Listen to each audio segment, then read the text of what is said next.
నాగబంధం. నాగబంధం అని కొత్త తెలుగు సినిమా మొన్న శుక్రవారం జూలై 3న థియేటర్స్ రిలీజ్ అయింది. అంటే హీరో వచ్చేసి విరాట్ కర్ణ అండ్ హీరోయిన్ నభా నటేషు. డైరెక్ట్ చేసింది అభిషేక్ నామా. ఈ హీరో ఇంతకుముందు విరాట్ కర్ణ మనకు పెదకాపు అనే సినిమాలో వచ్చాడు 3 ఏళ్ల క్రితము. అతను యాక్చువల్గా కన్నడ యాక్టరు. హీరోయిన్ నభా నటేష్ మనకు తెలుసు. ఇక డైరెక్టర్ వచ్చిన అభిషేక్ నామా ఫస్ట్ సినిమా డైరెక్టర్గా, అతను ప్రొడ్యూసర్, యాక్చువల్ డిస్ట్రిబ్యూటర్స్ వీళ్ళు.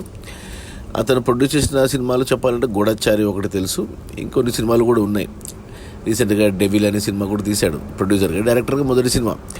ఈ సినిమా సడన్గా వచ్చింది సంవత్సరం క్రితము. ట్రైలర్ వచ్చినప్పుడు చూస్తే, టీజర్ లాంటిది చూస్తే, అసలు ఆ విజువల్స్, ఆ స్పెక్టకల్ చూస్తే అసలు ఒక రేంజ్లో అనిపించింది. దానికి కూడా 100 కోట్ల బడ్జెట్లో తీశారు సినిమాను కొత్త హీరోతో. అండ్ కాన్సెప్ట్ అయితే చూడగానే అందరికీ నచ్చింది. పాన్ ఇండియా లెవెల్లో అన్ని భాషల్లో రిలీజ్ అయింది. అంటే మన అనంత పద్మనాభ స్వామి టెంపుల్ తిరువనంతపురము. మనకు నాగబంధం అంటే గుర్తొచ్చేది అనంత పద్మనాభ స్వామి టెంపుల్. ఎందుకంటే 6 గదులు ఉన్నాయి, 5 గదులు తెరిచారు, ఒక గది తెరవలేదు, నాగబంధం ఉంది అనేసి. సో ఆ క్యూరియాసిటీ బాగా బిల్డ్ చేసింది అసలు సినిమా ట్రైలర్. తర్వాత రిలీజ్కి వచ్చే ముందు ట్రైలర్ వచ్చినప్పుడు చూశాను కానీ ఏం అర్థం కాలేదు. కానీ సినిమా చూస్తే అంటే చాలా లెంతీగా ఉంది సినిమా. 3 గంటల సినిమా.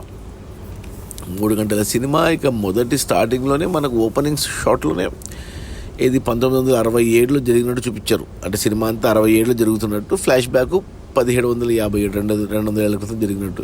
అవే టైం లైన్స్ ఈ సినిమాకు. చూస్తే స్టార్టింగ్లోనే అంటే ఖర్చు పెట్టారు, సెట్స్ బాగా భారీగా వేశారు, కానీ గ్రాఫిక్స్ విషయంలోనే నాసిరకంగా అనిపించింది. ఓపెనింగ్ షాట్లోనే విలను అండ్ ఎవరు హిమాలయాల్లో పోయినట్టు అన్నీ సెట్లే వేశారు, కానీ అక్కడే తేలిపోయింది. యాక్టింగ్ రావట్లేదు. క్లోజప్ షాట్స్లో వాళ్ళ రియాక్షన్స్ చూస్తే ఎంత సిల్లీగా ఉందనిపించింది ఓపెనింగ్ షాట్లోనే. మొదటి అరగంట పాటు సినిమా ఎంత టార్చర్ పెట్టిందంటే సినిమా అసలు ఏంటి ఇలా తీశారబ్బా ఈ సినిమా అనిపించింది. అసలు ఇది 1967 అని చెప్పినా ఇదేదో జానపద సినిమాలాగా ఉంది, సోషల్ సినిమాలాగా లేదనిపించింది. ఫ్యాంటసీ ఎలిమెంట్ ఉంది. ఏం అర్థం కాలేదు అరగంట పాటు.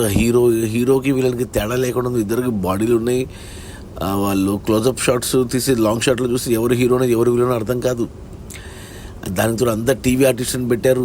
అనసూయ కాడి నుంచి ఇంకా చాలామంది. అంత ఓవర్ యాక్షనే. అసలు మొదటి అరగంట పాడైతే సినిమా కడుపులో దేవేసింది నాకైతే. సినిమా ఇంత చెత్త సినిమా ఏంటారు బాబు అనిపించింది. ఇంత అనుకున్నాను ఈ సినిమా గురించి అనుకున్నాను, కానీ అరగంట తర్వాత ఎప్పుడైతే సినిమా మనకు మన అనంత పద్మనాభ స్వామి టెంపుల్ అంటే పేరు మార్చారులేండి, మనకు తెలుసు అదే అనేసి. మురళీ శర్మ క్యారెక్టర్ వచ్చాక కొంచెం సేపు ఒక అరగంట పాటు సినిమా బాగుంది ఇన్ ద సెన్స్ కొద్దిగా మీనింగ్ఫుల్గా, కొద్దిగా డివోషనల్గా అనిపించింది. అక్కడ నభా నటేష్ క్యారెక్టరు అండ్ అవన్నీ అదంతా ఒక అరగంట పాటు బాగుంది. ఆ టెంపుల్ సెట్ అయితే చాలా బాగుంది. అక్కడ పాట, నమో పద్మనాభ అనే పాట, ఇవన్నీ బాగా అనిపించింది. ఇక ఫస్ట్ హాఫ్ గంటన్నర ఉంది. మొదటి అరగంట నచ్చలేదు, మధ్యన అరగంట నచ్చింది. ఇక లాస్ట్ అరగంట అయితే ఒక ఫైట్ పెట్టుకున్నారు. లెందియస్ట్ ఫైటింగ్ అది. ఇంకా విలను, హీరో అందరూ ఉంటారు అరగంట పాటు. అసలు నానా బీభత్సం అంతా. నాకైతే చూస్తుంటే సినిమా ఫస్ట్ హాఫ్లో ఎక్కువసార్లు బాహుబలి సినిమా గుర్తొచ్చింది. బాహుబలి రెఫరెన్స్లు ఎక్కువ ఉన్నాయి సినిమాలో. ఈ డైరెక్టర్ బాహుబలి నుంచి ఇన్ఫ్లుయెన్స్ అని అనిపించింది. హీరోయిన్ క్యారెక్టర్తో అంటే తమన్నాలాగా పెట్టి హీరోయిన్కి మధ్యన పాట పెట్టి అవసరం లేదు, కానీ ఆ పాట పెట్టి ఆ సిచ్యువేషన్స్ అన్నీ ఫోర్స్ఫుల్గా ఇంక్లూడ్ చేసి ఎవరికి యాక్టింగ్ రావట్లేదు, పాటలు పెద్దగా లేవు, మ్యూజిక్ ఏం పెద్దగా బాగాలేదు. ఏంటంటో వెళ్ళిపోయింది సినిమా. అసలు సినిమా చూసాక నాకు అసలు ఎందుకు తీశారా బాబు ఈ సినిమా అనిపించింది. ఫస్ట్ హాఫ్ చూసేసరికి హీరో ఉండగా అరగంట పాటు ఫైట్ పెట్టి హీరో ముందే అన్ని అన్యాయాలన్నీ ఘోరాలు జరుగుతుంటే ఇంకా హీరో ఉండి ఏం చేసినట్టు నాకైతే అర్థం కాలేదు సినిమా. సరే ఇక సెకండ్ హాఫ్ ఇంక మరో గంటన్నర. సెకండ్ హాఫ్లో కొద్దిగా మెచ్చుకోదగ్గ విషయం ఏంటంటే ఫ్లాష్ బ్యాక్ ఓపెన్ చేశారు. ఫ్లాష్ బ్యాక్ 1757 అని పెట్టినారు. సో ఆ ఎపిసోడ్ బాగుంది ఇన్ ద సెన్స్ కొద్దిగా మీనింగ్ఫుల్గా ఉంది. ఏదైతే అప్పట్లో ముస్లిం కింగ్స్ హిందూ గుళ్ళ మీద దాడులు, వాళ్ళు చేసే అకృత్యాలు, ఇవన్నీ బాగా చూపించారు. అక్కడ కొద్దిగా మహేష్ మంజరేకర్ క్యారెక్టర్ ఉన్నా అతనికి లిప్సింక్ మ్యాచ్ అవ్వలేదు. అతను ఏదో భాషలో చెప్తున్నాడు, తెలుగులో డైలాగ్స్ వేరే వస్తున్నాయి, ఆ ఎమోషన్ కనెక్ట్ కావట్లేదు. అక్కడ కూడా హీరో ఫెయిల్ అయ్యాడు. అక్కడ కూడా ఉంటాడు, నాగసాధులాగా వస్తాడు. అసలు హీరో ఉన్నప్పుడే అన్ని అన్యాయాలు జరుగుతుంటాయి, అదేంటో. ఇక లాస్ట్ క్లైమాక్స్ కూడా అంతే అలాగే ఉంది. నాకైతే అంటే కాన్సెప్ట్ బాగుంది, నాగబంధం అనే కాన్సెప్ట్. దాన్ని ఎక్స్ప్లెయిన్ చేశారు అసలు నాగబంధం అంటే ఏంటి, ఎందుకు వచ్చిందని. కానీ జాగ్రఫీ మిస్ అయ్యారు. ఒక సైడ్ ఏమో కేరళ, ఇది మన అనంతపద్మనాభ టెంపుల్. ఒక సైడ్ ఏమో నార్త్ హిమాలయాస్. ఇక్కడ జరుగుతున్న ఇన్సిడెంట్ వెంటనే హిమాలయాస్ కనెక్ట్ చేస్తారు. అంటే లొకేషన్ ఎలా మ్యాచ్ అయిందని నాకు అర్థం కావట్లేదు. ఇంకా దానికి తోడు ఇష్టం వచ్చినట్టు నరుకుడులు ఫోర్స్ఫుల్గా, అంటే మనం కనెక్ట్ కాము క్యారెక్టర్లకి అక్కడ ఇష్టం వచ్చినట్టు చంపుతుంటారు, రక్తం బ్లడ్ ఏర్లే పారుతుంటుంది, మనకి ఏమీ అవ్వదు. ఇక మధ్యన ఏమంటారు సెకండ్ హాఫ్లో కొద్దిగా శివుడు ఎలిమెంట్ పెట్టారు. అంటే సెకండ్ హాఫ్ చూస్తే అఖండలాగా అనిపించింది నాకు, ఫస్ట్ హాఫ్ చూస్తే బాహుబలిలాగా అనిపించింది. అంటే నాసిరకం ఏంటో అసలు. హీరోకి అసలు 3 ఫైట్లు ఉన్నాయి, 3 హీరో తేలిపోయాడు. అంటే తేలిపోయాడు సెన్స్ హీరో ఉండగా అన్ని అన్యాయాలు జరుగుతుంది, క్లైమాక్స్లో అలాగే జరుగుతుంది. అలానే సినిమాని కంప్లీట్ చేశారా పూర్తిగా అంటే అలాగే కంప్లీట్ చేయలేదు. 3 గంటలు టైం తీసుకొని కూడా సినిమాని కంప్లీట్ చేయలేదు వాళ్ళు. అసలు నాగబంధం ఓపెన్ అయితే ఏమవుతుంది అనేది చెప్పలేదు. ఏమంటే నాగబంధం ఎలా ఏర్పడింది, దాన్ని ఎలా తెరవాలి అన్న వరకే మనకి నీట్గా ఎక్స్ప్లెయిన్ చేశారు. కానీ అది బాగుంది. కానీ అది తెరిస్తే ఏమవుతుంది, అవతల ఏముంది అనేది మళ్ళీ ఇంకో పాట కోసం వెయిట్ చేయాలి. అది రాదనుకోండి ఇంకా దీనికి అయిపోయింది సినిమా. నాకైతే అస్సలు నచ్చలేదు సినిమా. అక్కడక్కడ కేవలం కొద్దిగా ఫోర్స్ఫుల్గా ఈ సనాతన ధర్మం, హిందుత్వం ఇవన్నీ వీటి మీద, అంటే అభిషేక్ నామా కొద్దిగా బీజేపీ సపోర్టర్లో నాకు తెలుసు. హిందూ అంటే కొద్దిగా ఎక్కువగా, అంటే అవి బాగానే ఉన్నాయి, అవన్నీ నిజమే, అవన్నీ ఎవరు ఏమంటే తప్పు పట్టరు. కానీ ఇలా ఫోర్స్ఫుల్గా కావాలని చెప్పిస్తే మనకే ఎగుడు పడుతుంది. ఇలా మాటికి ఇలా చెప్తే ఇంకో చిన్నపిల్ల క్యారెక్టర్ హాయ్ నాన్నలో నాని కూతురు చేసిన అమ్మాయి, ఆ అమ్మాయి కొద్దిగా కొంచెం పెద్దగా అయింది.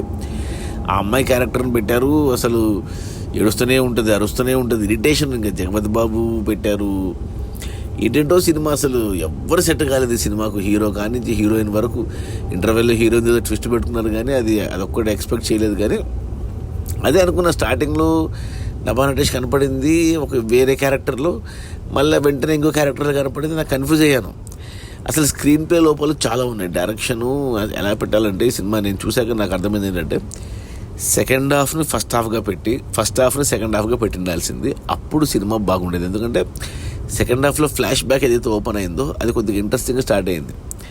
అది ఓపెనింగ్ సీన్గా పెట్టింటే సినిమాలో అది పెట్టేసి ఆ తర్వాత నాన్ లీనియర్ బదులు లీనియర్లో వెళ్ళింటే 1757 నుంచి వచ్చింది ఫస్ట్ హాఫ్ పెట్టి, 1967 జరిగింది సెకండ్ హాఫ్ పెట్టి, ఇక ఫ్యూచర్ ఏం జరుగుతుంది అనేది పెట్టింటే కొద్దిగా అంటే కొన్ని ట్రిమ్ చేసి కొద్దిగా నీట్గా ఎడిట్ చేసి అనవసర సీన్లు తీసేసి అనవసర డైలాగులు తీసేసి, డైలాగ్స్ లేవులే కానీ అసలు హీరో ఒక డైలాగ్ చెప్పింది లేదు, ఒక ఎక్స్ప్రెషన్ పెట్టింది లేదు.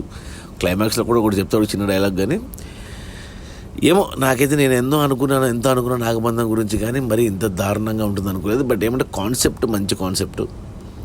దేవుని గురించి తీసిన తిరువనంతపురం సెట్ కానీ ఆనంద పద్మనాభ స్వామి గురించి చెప్పిన మాటలు కానీ అవన్నీ బాగున్నాయి, అవి నచ్చాయి. కానీ ఇక మిగతా యాజ్ ఎ కమర్షియల్ ఎలిమెంట్స్ బాగా జొప్పించారు, బాగా ఫోర్స్ఫుల్గా పెట్టారు, ఏది వర్కౌట్ కాదు. దానికి తోడు 1967లో ఆడవాళ్ళు జాకెట్ లేకుండా ఎందుకు ఉంటారో నాకు అర్థం కాలేదు. అంటే 1757లో అలా ఉన్నారంటే ఒప్పుకుంటా. కానీ 1967లో అందులో మిగతా అందరూ బాగానే ఉంటారు. ఒక హీరోయిన్, హీరో చెల్లెలు, హీరో మరదలు, ఇలాంటి వాళ్ళు మాత్రమే ఏమంటారు హాఫ్ జాకెట్లు వేసుకుని. ఏంది అది? అంటే వాళ్ళు జానపదం తీస్తున్నారా, ఫ్యాంటసీ తీస్తున్నారా, సోషల్ తీస్తున్నారా, వాళ్ళకే క్లారిటీ లేదు. ఇష్టం వచ్చినట్టు గ్రాఫిక్స్, ఇష్టం వచ్చినట్టు హిమాలయాల్లో ఆ ఏనుగులేంటి, ఆ ఫైట్లేంటి, ఏందేందో డైరెక్టర్ క్లారిటీ మిస్ అయింది. ఏదో హిందుత్వం మీద ఈ మధ్య బాగా నడుస్తున్నాయి, హిందూ దేవుళ్ళ మీద సినిమాలు అనేసి బలవంతంగా చూపించిన ప్రయత్నమే తప్ప జెన్యూన్ అటెంప్ట్ అయితే కాదు. ఇది మంచి కాన్సెప్ట్ను వేస్ట్ చేసుకున్నారు డైరెక్టరు. యాక్టర్ల చాయిస్ కూడా బ్యాడ్. సో నా రేటింగ్ వచ్చి 1/5 బ్యాడ్ అని చెప్తాను. మామూలుగా అయితే 2 ఇవ్వాలి, ఓకే అని కూడా చెప్పలేకపోతున్నా నేను. సో 3 గంటల టార్చరు సినిమా థియేటర్లో ఉంది. మీ ఇష్టం, చూస్తా అంటే చూడండి, నచ్చే వాళ్ళకి నచ్చవచ్చు. నాకైతే నచ్చలేదు సినిమా. ఇంకా ఓటీటీలో వచ్చాక చూస్తామంటే ఇక మీ ఇష్టము. ఫ్యామిలీస్ చూడొచ్చా అంటే చూడొచ్చు, నో ప్రాబ్లం. బట్ నేనైతే ఎవరికి రికమెండ్ చేయను. ఈ నాగబంధాన్ని మర్చిపోండి. Okay, bye.